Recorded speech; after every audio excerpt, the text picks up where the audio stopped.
नमस्कार मेरे प्यारे साथी और मेरे प्यारे सज्जनों, आप सभी का स्वागत है एक बार फिर से आपके अपने चैनल में जिसका नाम है सुजाता के। तो चलिए आज की चैनल में फिर हम कुछ लेकर के नए डाटा को लेकर के आए हैं, उसका एनालिसिस करने के लिए, उसे देखने के लिए। चूँकि हमारा ये जो है डाटा कुछ एक्यूरेट नहीं है, लेकिन कहीं ना कहीं एक बहुत हद तक जोड़ घटाव गुना भाग करने पर आपको पता चल सकता है कि इस बार जो बीपीएससी टीआरई फेज 2 आने वाला है उसके लिए आप किस हद तक एलिजिबल हो सकते हैं या कितनी सीटों पे आपको फाइट करनी पड़ेगी।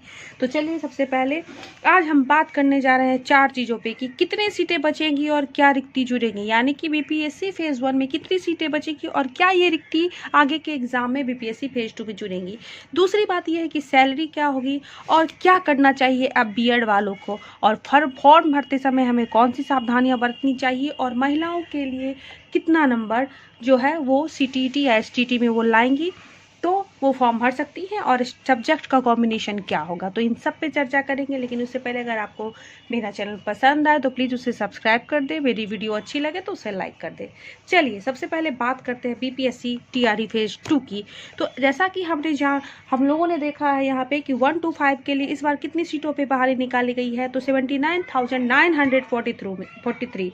लेकिन फेज 2 जो है उसके लिए यहाँ पे ब्लैंक कर दिया गया है, कोई भी रिक्ति की बात नहीं की गई है। 6 to 8 के लिए कोई रिक्ति नहीं आई थी, लेकिन अभी बताया जा रहा है कि 31,982 रिक्ति आने वाली है। 9-10 के लिए 32,916, और जिसके लिए जो है और इस बार जो है ये 18,880 रिक्ति दे रही है, और 11-12 के लिए 57,602, और जिसके लिए इस बार 18,830 रिक्ति आई है। एक चीज़ को पहले आप बहुत अच्छी तरह से और पूरी ध्यान से समझ लें कि सीटों की हेराफेरी जरूर होगी और ये सीटें जरूर बचेंगी। अब आप सोच रहे होंगे कि कैसे बचेंगी, तो आप एक चीज़ हमेशा याद रखिए। अभी क्या हो रहा है कि जैसे 1 to 5 है, 1 to 5 के लिए बहुत सारे टीचर ने क्या किया है, 1 to 5 के लिए भी अप्लाई किया है, इन सीटों के लिए भी अप्लाई किया है। उसके बाद जो है ऑल ओवर उन्होंने 9-10 के लिए भी, जो स्टेट पास होंगे उन्होंने 9-10 के लिए भी अप्लाई किया होगा, 11-12 के लिए अप्लाई किया होगा। क्योंकि हमने देखा कि यहाँ पर तो इस इतने सीट के लिए लगभग जो है 8 लाख से ज़्यादा, 7.5 लाख के लगभग कैंडिडेट ने फॉर्म भरा था। ठीक है, अगर उनका सिलेक्शन इन दोनों में से किसी में हो जाता है तो वो तो इसमें नहीं रहेंगे। दूसरी बात ये है कि जो नियोजित टीचर हैं, वो जो नियोजित टीचर हैं जो अभी जो छठे चरण में जो हैं वो जो नौकरी कर रहे हैं, जिनका जॉब है, वो इसमें आएंगे। इस चीज़ बात पे दुविधा बनी हुई है। अगर उनका सिलेक्शन इसमें हो जाता है तो फिर उनकी वो वाली सीटें जो तो वैकेंट रह जाएंगी, और जैसे ही वो सीटें वैकेंट रह जाएंगी तो वो रिक्ति बनती है या नहीं बनती है, वो उनका खाली स्थान बन जाता है। तो यहाँ रिक्ति बन गई 6 के लिए, और वो रिक्ति बीपीएससी फेज 2 में जुड़ेगी या नहीं जुड़ेगी ये अभी हम नहीं कह सकते हैं, क्योंकि रिक्तियों का संशोधन जो है वो बराबर होते रहता है। तो हो सकता है वो इसमें रिक्ति निकल जाए, क्योंकि हमने देखा है इस बार की बीपीएससी का ही एक ऐसा एग्ज़ाम था जिसमें बराबर जो है वो रिक्ति संशोधन होता रहा, और हम ये नहीं कह सकते, हो सकता है बाद में उस सीट को जोड़ दिया जाए संशोधित करते हुए। चलिए अब बात करते हैं 6 to 8 के लिए।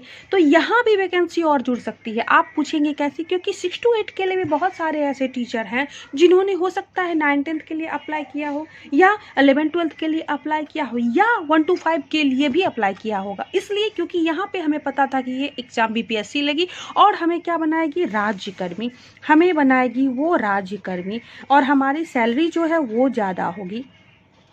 तो जैसे ही हम सैलरी बनेंगे 6 to 8 का टीचर हो, उन्होंने भी इसमें अप्लाई किया हुआ, तो यहाँ भी वो सीटें वैकेंट रह जाएंगी। जब वो सीटें वैकेंट रह जाएंगी तो वो इसमें और जुड़ेंगी कि नहीं, क्योंकि ये जो डाटा है ये हमने 2022 का यानी 2023 का ये डाटा उस दिन मैं आपको बता रही थी, कंफर्म नहीं हूँ, लेकिन ये 6वें चरण के बाद का डाटा है। ठीक है, तो 6ठे चरण में जो शिक्षक बहाल हुए वो तो इसमें आएंगे ही आएंगे, 6ठे चरण वाले।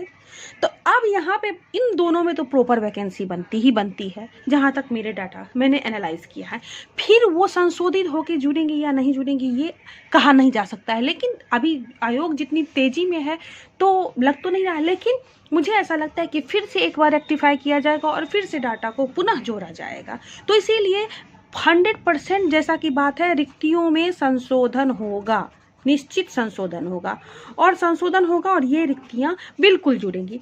अब बात करते हैं हम लोग इस दोनों की 9-10 और 11-12। तो यहाँ पे अगर 100% बहाली हो जाती है, जैसा कि मुझे डाटा मिला है, अनऑफिशियल ही है कि 32,916 के लिए 40,000 लोगों ने आवेदन किया है, तो ये 8,000 इसमें जुड़ सकता है। सीटें कितनी बचती है नहीं बचती है वो तो अभी रिजल्ट आने के बाद पता चलेगा, लेकिन यहाँ पे टसल हो सकता है। और 11th-12th की बात है तो ये रिक्तियाँ तो 100% जुड़ेंगी, क्योंकि यहाँ 57,602 है जो मुझे अनऑफिशियल डाटा मिला है। ये ऑथेंटिक मैं नहीं बता सकती कि अप्रॉक्स मैंने पेपर या कटिंग्स के जरिए डाटा लेवल किया है। तो यहाँ अगर कुछ भी सीटें बचती है तो वो तो इसमें 100% डेफिनेट जुड़ेंगी, बिल्कुल ही जुड़ेंगी, चाहे 1000 बचे, 2000 बचे, 5000 बचे। तो इस तरह से सीटें बढ़ेंगी, निश्चित सीटें बढ़ेंगी। अब हम लोग बात करते हैं सैलरी क्या होगी। तो हम लोगों को पता है कि सैलरी क्या होगी, बिल्कुल हम लोग जान रहे हैं कि 1 to 5 के लिए जो सैलरी पे स्केल दिया गया है वो लगभग क्या है अभी मुझे पता नहीं है, वो मैं आपको बता रही हूँ।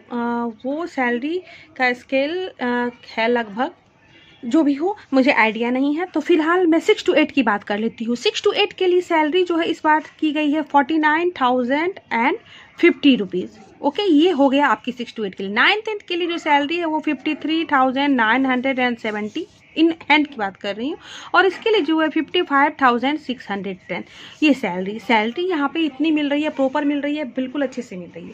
अब आइए, अब क्या करना चाहिए बीएड वाले को। ये जो हम लोग 1 to 5 के लिए मरे जा रहे हैं कि कब, और एक सुप्रीम कोर्ट के फैसले का या इनका वेट कर रहे हैं, अच्छी बात है, हम लोग वेट करें, लेकिन अगर हम थोड़ा सा अपने आप को मोटिवेट करें, फैसला जो भी वो हमारे हक में आता है या हमारे अगेंस्ट में आता है वो अलग चीज़ है, लेकिन हमें आगे की तैयारी करनी शुरू कर देनी चाहिए। और इन चीज़ों पे क्यों होता क्या है कि चलो ठीक है, अगर आएंगे भी तो मुझे ऐसा लगता है कि गवर्नमेंट पहले जो है बीटीसी वाले को, डीएलईडी वाले को प्राथमिकता देगी, और उसके बाद ही बीएड वाले को हो सकता है मे भी चयन करने का मौका दे। तो इसके लिए अभी सोचना नहीं है, ये अभी सस्पेक्टेड है।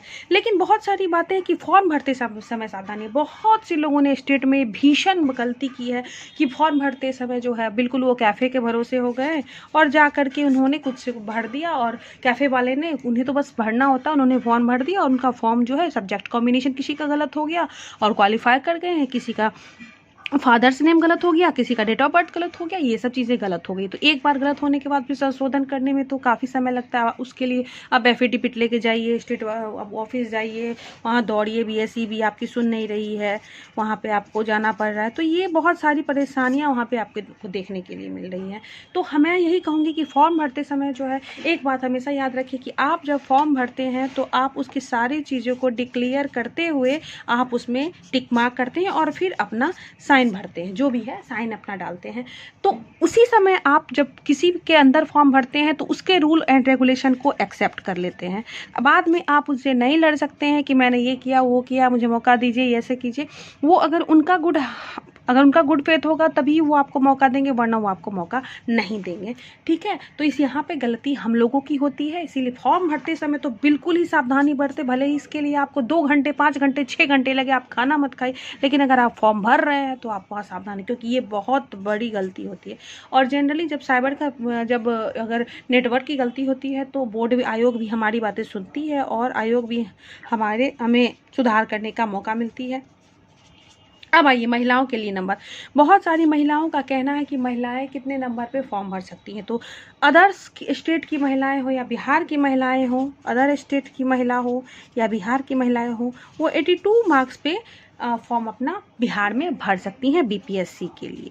ठीक है, तो चलिए अभी तक ये जानकारी मेरी जो भी थी मैंने आपको सीट से लेकर, तो सीट के लिए आप निश्चिंत हो जाएं कि सीट में संशोधन होना चाहिए। ठीक है, होना चाहिए, क्योंकि बहुत सी सीटें बचेंगी 1 to 5 में, 6 to 8 में वो खाली होंगी, वो टीचर इधर उधर फ्लक्चुएट होंगे। अभी बहुत सारा मसला जो है आने वाला है, अभी विशिष्ट शिक्षक की जो बात हो रही है उसमें भी बहुत सारी सीटें जो है फ्लक्चुएट होगी, तो उस पर भी हम लोग विशेष चर्चा करेंगे। लेकिन फिलहाल तब तक के लिए इतना ही। अगर आपको कोई भी समस्या हो तो आप कमेंट बॉक्स में उसे टाइप करके समस्या को लिख सकते हैं। रही बात सब्जेक्ट कॉम्बिनेशन की, तो सब्जेक्ट कॉम्बिनेशन आप जब भी भरें मैं रिक्वेस्ट करूँगी कि उसे देख करके सोच समझ करके भरें। और बहुत से लोगों ने 6 to 8 के लिए सब्जेक्ट कॉम्बिनेशन में भी, जिनका सोशल साइंस है खासकर, तो उन्हें बहुत परेशानी हो रही है, तो मैं उसके लिए भी अलग से वीडियो लाऊंगी। फिलहाल के लिए इतना ही। चलिए, आप उम्मीद करती हूँ कि आपको मेरी जानकारी अच्छी लगी होगी। फिर मिलते हैं अपने अगली वीडियो में। Thank you.